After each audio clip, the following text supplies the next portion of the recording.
Hello നമസ്കാരം. അങ്ങനെ Mumbai Indians വീണ്ടും തോറ്റുകൊണ്ടേയിരിക്കുകയാണ്. തീർച്ചയായിട്ടും IPL ചരിത്രത്തിൽ ഏറ്റവും അധികം കിരീടം വാങ്ങിയൊരു ടീം, ഏറ്റവും ബെസ്റ്റ് എന്ന് കരുതപ്പെട്ടൊരു ടീമാണല്ലോ ഇത്ര ദുരന്തമായി പോയതെന്ന് ആലോചിക്കുമ്പോൾ മാത്രമായിരിക്കും MIയുടെ ആരാധകർക്ക് ഇപ്പോൾ ഏറ്റവും സങ്കടപ്പെടുന്നത്. എന്തായാലും തോൽവികൾ തുടർക്കഥയാക്കിക്കൊണ്ടിരിക്കുന്ന മുംബൈ ഇന്ത്യൻസിനെതിരെ 18 റൺസിന്റെ കിടിലൻ വിജയവുമായി Kolkata Knight Riders play off അങ്ങ് ഉറപ്പിച്ചിരിക്കുന്നു, അരക്കെട്ടുറപ്പിച്ചിരിക്കുന്നു. ഈ ഒരു IPL സീസണിൽ ഇപ്പോൾ ആദ്യമായിട്ട് പ്ലേ ഓഫിൽ കയറുന്ന ടീമായിട്ടും KKR മാറിയിട്ടുണ്ട്. ആദ്യം ബാറ്റ് ചെയ്തുകൊണ്ട് കൊൽക്കത്ത അടിച്ച 157 റൺസ് എന്നുള്ള വിജയലക്ഷ്യം പിന്തുടർന്നെത്തിയ MIക്ക് നിശ്ചിത 16 ഓവറിൽ 8 വിക്കറ്റ് നഷ്ടത്തിൽ വെറും 139 റൺസ് എടുക്കാൻ മാത്രമേ കഴിഞ്ഞുള്ളൂ. ഏതായാലും അനായാസമായി തന്നെയായിരുന്നു മുംബൈ ഇന്ത്യൻസ് ബാറ്റിംഗ് തുടങ്ങിയിട്ടുണ്ടായിരുന്നത്.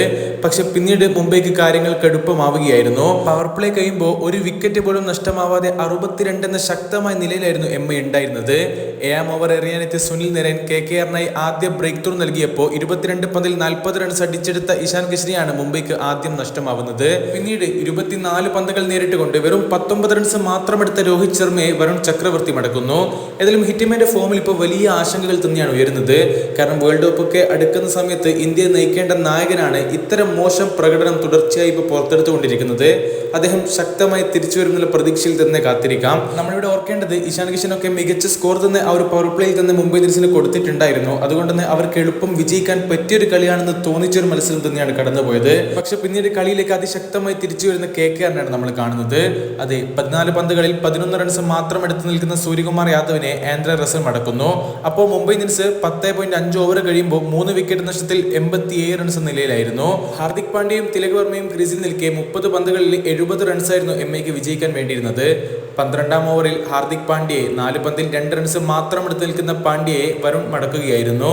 അതെ, ക്യാപ്റ്റനും പൂർണ്ണമായും നിരാശപ്പെടുത്തിയൊരു മത്സരം. പിന്നെ വന്ന നെഹാൽ വധേര 3 പന്തുകളിൽ 3 റൺസ് എടുത്ത് പുറത്തായി. സ്റ്റാർക്കായിരുന്നു അദ്ദേഹത്തെ റൺഔട്ട് ആക്കുന്നത്. ഏതായാലും ഇതിനുശേഷം തിലകും നമാനും ചേർന്ന് ഒന്ന് പോരാടാൻ ശ്രമിച്ചെങ്കിൽ കൂടി ഇരുവരെയും 16ാം ഓവറിൽ ഹർഷിത് റാണ പുറത്താക്കിയതോടുകൂടെ KKR വിജയം ഉറപ്പിക്കുകയായിരുന്നു. ഹർഷിത് എറിഞ്ഞ അവസാന ഓവറിൽ 22 റൺസാണ് മുംബൈക്ക് ജയിക്കാൻ വേണ്ടിയിരുന്നത്.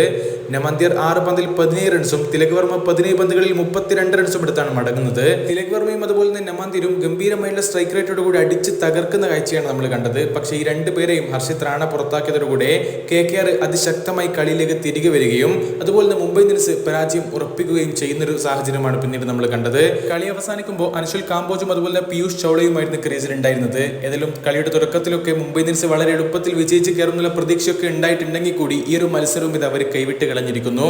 എന്നാൽ KKRലേക്ക് വരികയാണെങ്കിൽ കിടിലൻ വിജയങ്ങളോടുകൂടെ അവരിതാ പ്ലേ ഓഫ് അങ്ങ് ഉറപ്പിച്ചിരിക്കുന്നു. ഈ ഒരു IPL സീസണിൽ ആദ്യമായി പ്ലേ ഓഫിൽ കയറുന്ന ടീമായും കൊൽക്കത്ത നൈറ്റ് റൈഡേഴ്സ് മാറിക്കഴിഞ്ഞിരിക്കുന്നു. അപ്പോൾ പിന്നെ അടുത്തൊരു വീഡിയോ ആയിട്ട് വീണ്ടും കാണാനുള്ള പ്രതീക്ഷയോടുകൂടെ ഗുഡ് ബൈ.